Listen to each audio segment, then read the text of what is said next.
어두운 세계를 군림하던 한 사람이 전도를 받아서 예수를 믿게 되었습니다. 근데 막상 교회를 나가려고 보니까 자신의 과거의 모습 때문에 선뜻 나가지 못했습니다. 그러다가 집 근처에 있는 교회 하나를 정하고 그 교회 목사님께 전화를 드렸습니다. 자신의 과거가 이러이러하고 해서 이제는 교회를 나가고 싶다고 그렇게 말하였습니다. 목사님은 전화를 받고는 다음날 그 가정을 신방하겠다라고 말하였습니다. 마침내 다음날이 되어서 약속한 시간이 되어 목사님이 그 가정을 신방하게 되었습니다. 근데 목사님이 그 집을 가면서 한 가지 약간 두려운 마음이 들었습니다. 이전에 이런 사람을 만나본 적이 없었기 때문에 과연 이 사람이 어떻게 나를 맞아줄까 하는 그런 약간의 걱정이 있었습니다. 전직이 좀 그런지라 목사님은 이 전형적인 조폭의 모습을 상상하면서 그 집을 찾아갔습니다. 근데 목사님이 막상 그 집에 들어가서 자신을 친절하게 맞아주는 그 집주인을 보고는 그만 깜짝 놀라게 되었습니다. 목사님의 예상과는 달리 이 사람은 매우 왜소하고 또 메마른 모습이었습니다. 목사님은 속으로 생각했습니다. 아니, 이런 사람이 폭력배 두목이라고? 목사님 그 사람과 마주 앉아서 인사를 하고는 먼저 이렇게 물어보았습니다. 제가 언뜻 보기에는 어두운 세계에 계셨던 분 같지가 않습니다. 그러다 그 사람이 이렇게 대답을 하는 거예요. 네, 제가 좀 체격이 왜소하시오. 그러자 목사님이 그런데 어떻게 그렇게 두목이 될 수 있었느냐고 물어보았습니다. 이 사람이 대답하기를 제가 체격이 작기 때문에 상대방과 싸울 때는 죽기 살기로 덤빕니다. 그래서 모두들 저를 두려워했습니다. 그래서 이제 이 생활을 청산하고 예수를 믿기로 하였는데 이 역시도 죽기를 각오하고 예수님을 믿기로 하였습니다.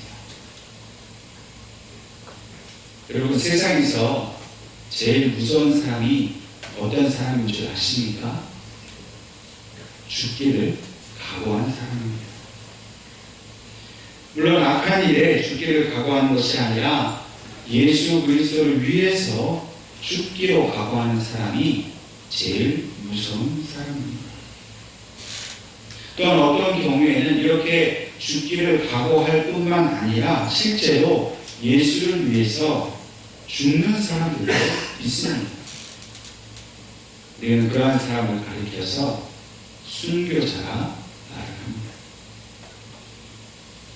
죽기를 각오하지 않으면 변화될 수 없는 그런 일들이 세상에는 많이 있습니다. 한 사람의 이 조폭 두목이 그 세계에서 나와서 예수를 믿고 변화된 삶을 산다는 그것이 바로 이런 일입니다. 오늘 우리도 마찬가지입니다. 우리가 예수를 믿게 된 것은 세상에 대해서 완전히 죽기로 작정하고서 된 일입니다. 성경은 분명하게 우리가 세상에 대하여는 죽었고 예수님과 함께 다시 살게 되었다라고 분명히 말씀하고 있습니다. 그렇기 때문에 어떤 면에서 우리는 더 이상 이 세상의 사람이 아닌 것입니다. 우리는 예수의 생명을 가진 전혀 새로운 사람이 되었습니다. 예수님이 사시는 것처럼 그렇게 살아가는 사람이 된 것입니다. 더 이상 우리의 과거의 모습은 이제 죽고 사라졌고 우리는 완전히 딴 사람이 되었습니다. 오순절날 성령의 임재를 경험했던 베드로와 요한도 마찬가지입니다. 이들도 예수님 안에서 그들의 과거의 모습, 육신의 모습은 죽었습니다. 그리고 성령의 그 충만하신 임재 가운데 그들은 다시 다른 삶을 살게 된 것입니다. 베드로는 어땠습니까? 베드로는 더 이상 예수님을 세 번이나 모른다고 부인했던 배신자의 모습이 아니었습니다. 배신자 베드로는 이제 죽었습니다.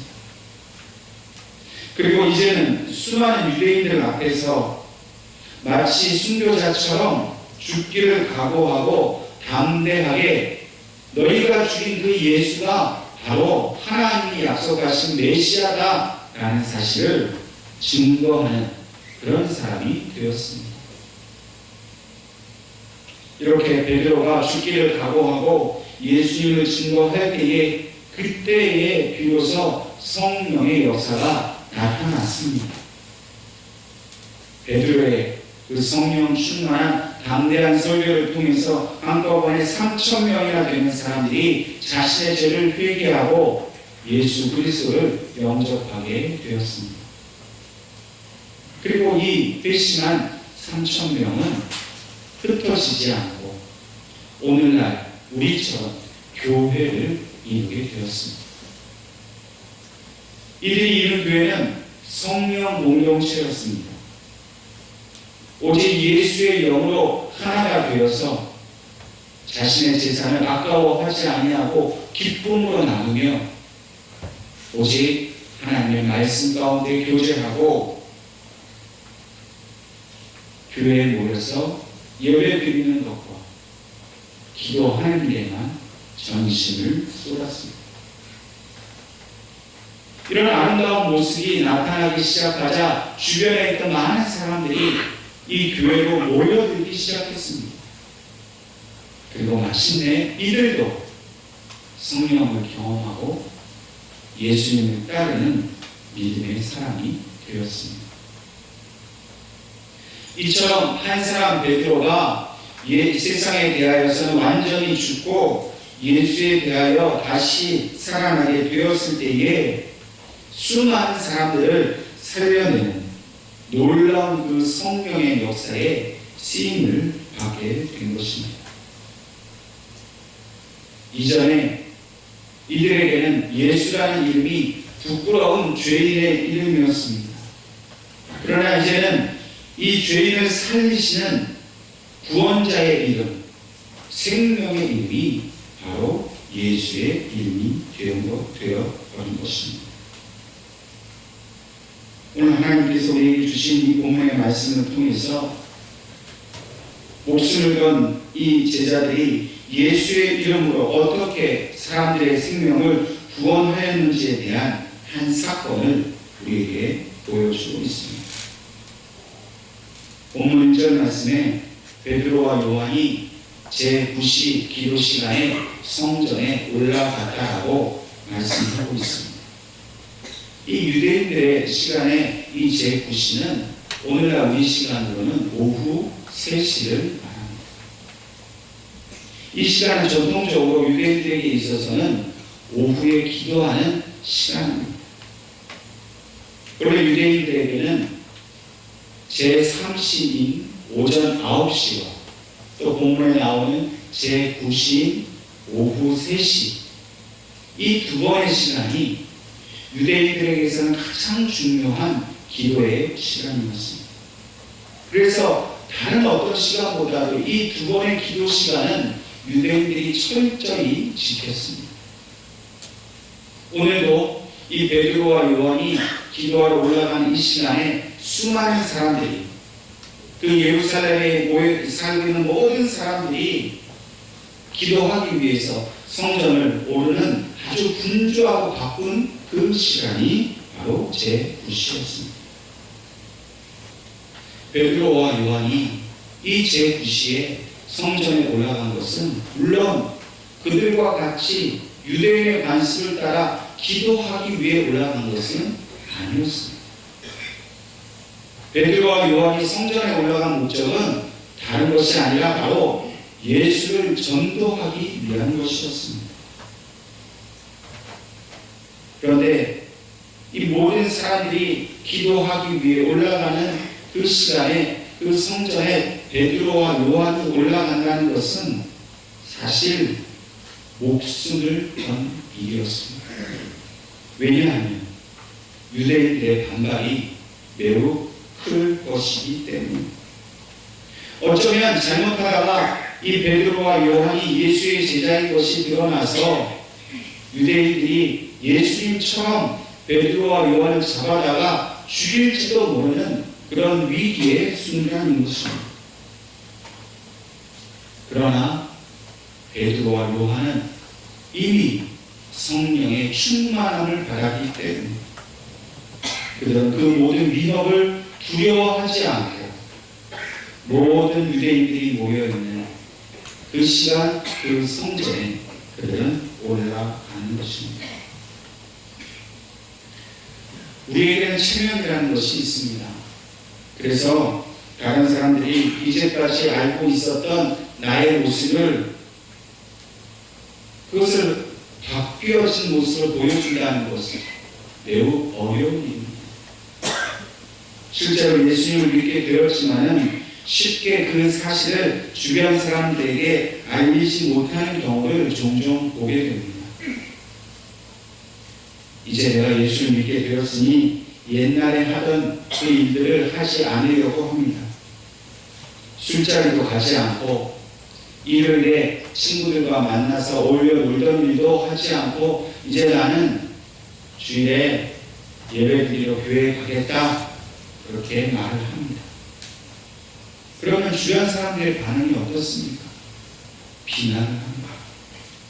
언제부터 예수 믿었다고 그렇게 요란을 떠느냐? 사람이 갑자기 변하면 큰일 난다. 비하는 겁니다.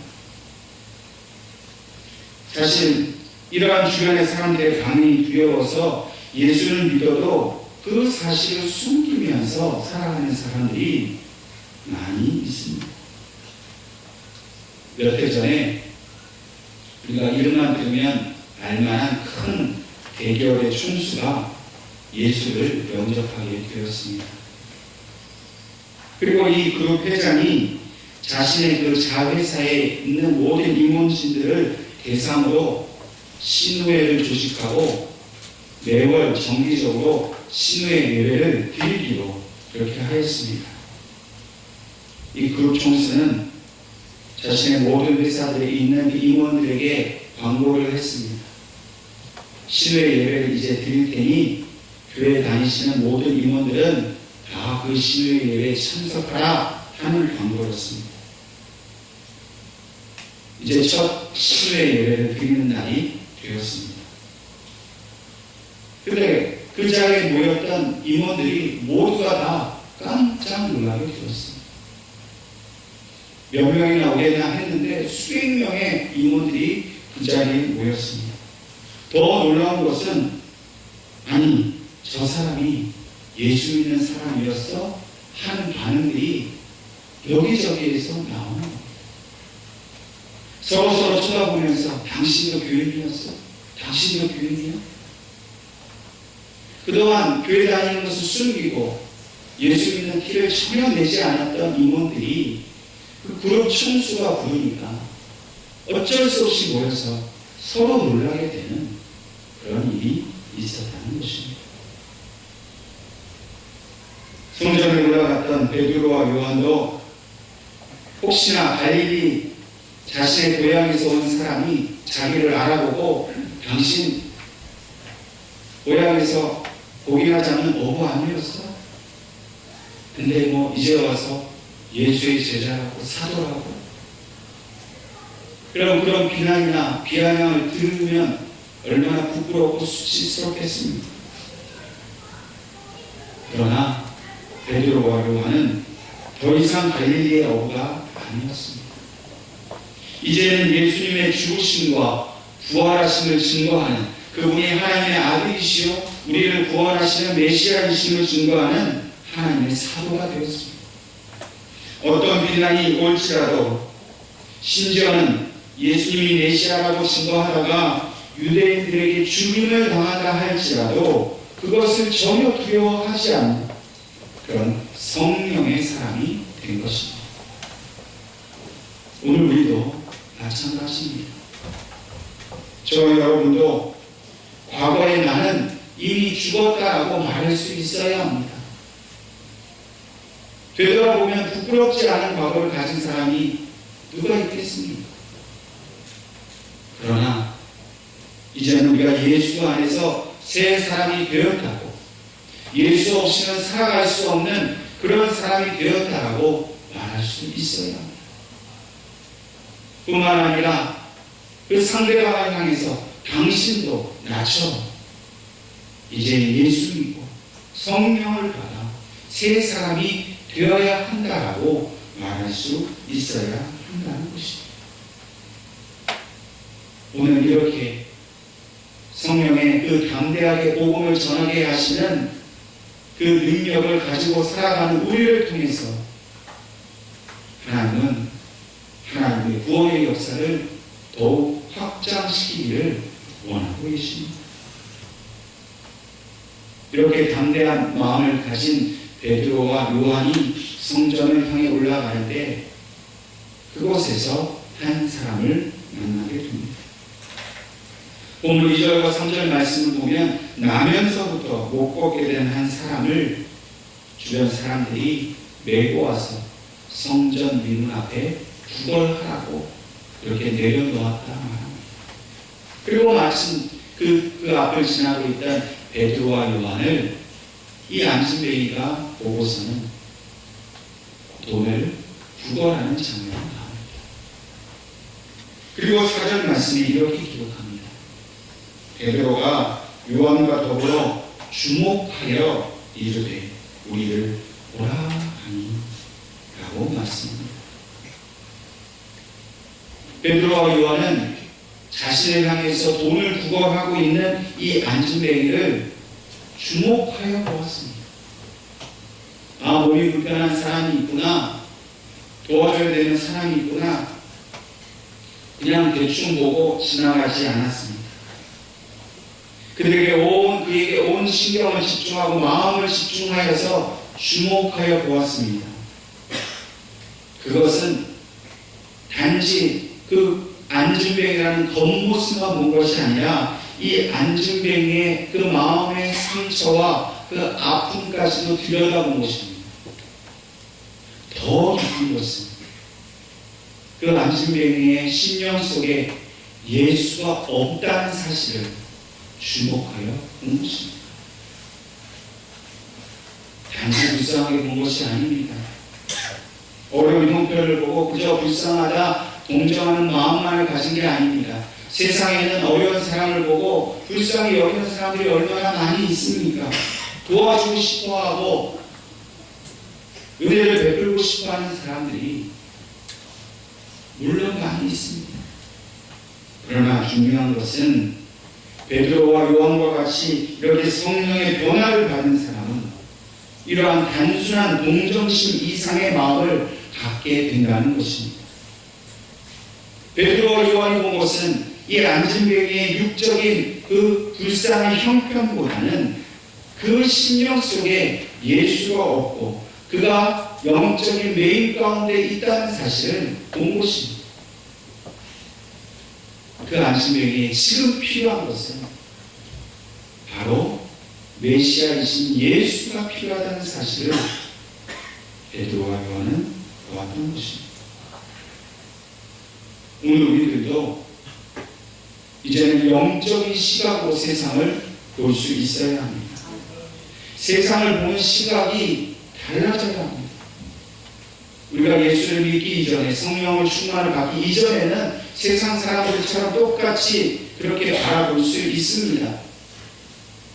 겉모양으로 사람을 판단하고 돈을 먼저 보게 되고 그 사람이 가진 권세나 그런 물질적인 것을 먼저 보았던 우리들이었습니다. 그러나 이제는 성령의 충만한 가운데에 이제는 이 베드로와 요한이 보았던 것처럼 그 사람 속에 있는 영적인 모습을 바라보아야 합니다. 그것을 우리는 생각이 달라진다라고 말할 수 있습니다.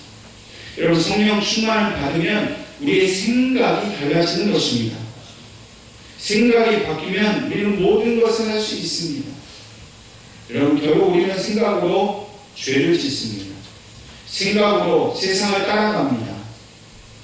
생각을 바꾸어서 거룩함에 이르고, 생각을 바꾸어서 더 이상 세상의 가치가 아니라 하나님의 말씀, 그 진리에 따라가고자 하는 결단과 순종의 마음이 그 생각을 통해 들게 되는 것입니다.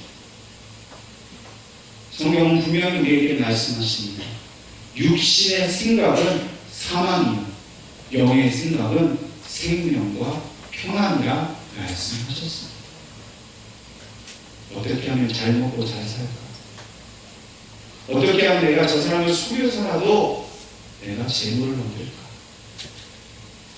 육신에 빠져있는 생각은 아무리 그 노력과 부귀영화가 있다 하더라도 결국은 죽고 마는 것입니다.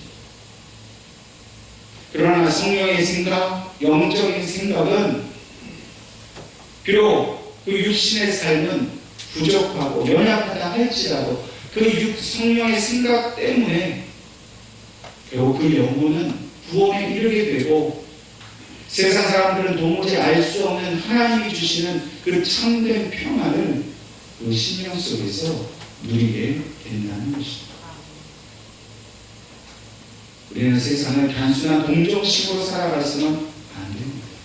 동정심도 중요하지만 그 동정심 위에 더 깊이 들어가서 그 영혼을 사랑하는 마음으로 세상을 바라보아야 한다는 것입니다. 베드로가 이 안진뱅이에게 우리를 보라 그렇게 말하고는 6절 말씀에 은과 금은 내게 없거니와 내게 있는 이것을 내게 주니 나사렛 예수 그리스도의 이름으로 일어나 걸으라고 말했습니다. 베드로는 이 은과 금이 없다는 사실을 강조한 것이 아닙니다. 당신이 필요한 은과 금을 내가 가지지 못해서 미안하다라고 말하는 것이 아닙니다. 이미 사도행전 2장에 보면 베드로와 요한은 모든 믿는 사람들과 함께 재산을 서로 나눌 만큼 그 부족함이 없는 삶을 살았습니다. 다시 말해서 정말 돈이 없어서 이 사람에게 미안하다고 한 게 아니라는 것. 얼마든지 자기 공동체로 들어가서 저 성전 민문 앞에 안진뱅이가 불쌍한 사람이 있는데 저 사람이 있으면 구제 헌금을 거두시다. 할 수 있었습니다. 그러나 이 문제는 돈으로 해결될 문제가 아닌 것을 알았기 때문에 베드로와 요한은 물질적인 이 차원을 넘어서서 정말로 이 안진뱅이에 필요한 것은 바로 예수님이라는 사실을 그들은 알고 싶었던 것입니다. 한 푼의 적성이 아니라 궁극적인 이 사람의 인생의 문제를 해결할 방법을 제시하였습니다. 그것은 바로 예수 그리스도의 이름으로 일어나 걷는 것입니다. 한 번만 일어나 걷는 것이 아닙니다. 일어나 걷고 다시는 과거로 돌아가지 않는 것, 다시는 안진뱅이의 삶으로 돌아가지 않는 것, 이제는 걷고 뛰면서 자유롭게 살아가는 새로운 인생, 새로운 삶을 그에게 주고 싶었기 때문에 베드로는 이렇게 선포한 것입니다. 그러면 오늘 우리도 어떤 일을 만날 때 무조건 돈으로 해결하려는 일을 하지 않아야 합니다. 그것은 성령이 기뻐하시지 않습니다. 여러분, 궁극적인 문제 해결은 예수 그리스도를 만난 것에 있습니다. 예수 그리스도의 이름으로 기도하고 예수 그리스도의 이름을 의지하여서 우리의 문제를 향해서 나아가는 일입니다. 그러면 우리의 영혼이 자유를 받습니다. 그리고 다시는 과거의 그 육신의 모습으로 되돌아가지 않는 것입니다. 저와 여러분이 예수를 믿고 성령 충만을 받았다면 이제 더 이상 과거의 삶, 세상을 따르는 삶, 육신을 따르는 삶은 돌아가지 않는 것입니다. 우리를 새 사람으로 만들어주신 그 하나님의 뜻을 따라 이제는 성령이 원하시는 일을 행하고 그 일을 따라가는 것이 일어나 걷는 삶이 되는 것입니다. 베드로의 이 선포 앞에 베드로는 행동으로 그에게 예수의 이름을 증거합니다. 베드로가 7절 말씀을 보니까 그의 오른손을 잡아 일으키니 라고 합니다. 혼자는 일어설 수 없습니다. 누군가가 붙들어줘야 합니다. 베드로의 손을 잡아 일으켰습니다. 근데 이것은 베드로가 한 일이 아니라 이 안진뱅이가 함께한 일이라는 사실을 기억해야 합니다. 베드로가 자신의 오른손을 잡았을 때 이 안진뱅이는 믿었습니다. 자기가 그 베드로의 손을 힘있게 붙들었습니다. 만약 이 안진뱅이가 나는 절대 일어날 수 없어, 아니 나는 일어나지 않을 거야 라고 생각했더라면 베드로가 자신의 손을 붙들었을 때 힘을 줘 붙들었겠습니까? 이 사람이 뭐 하려고 하는 거지? 해봐도 별 소용없는 짓을 왜 이렇게 하려는 거지? 의심하고 그저 무기력하게 힘없이 있었을 거예요. 베드로가 안진뱅이의 손을 잡았을 때 이 사람은 힘있게 그의 손을 잡았습니다. 그의 마음에 믿음의 변화가 생겼습니다. 예수가 누구인지는 몰랐지만 예수의 이름으로 하는 순간 그 마음에 의지가 생겼습니다. 일어서겠다라고 결단하는 마음이 생겼습니다. 그건 자신의 힘이 아니라 바로 성령의 힘이었습니다. 베드로의 손을 힘있게 붙드는 순간 자신의 발과 발목에 힘이 들어오는 것을 경험하였습니다. 그리고 그 믿음대로 그는 일어나 걷고 뛰면서 하나님을 찬양했습니다. 이 일을 있고 난 다음에 베드로와 요한과 이 사람이 함께 성전에 들어갔습니다. 본래 베드로와 요한이 성전에서 예수님을 증거하려고 했는데 그 전도하는 일에 동역자가 생겼습니다.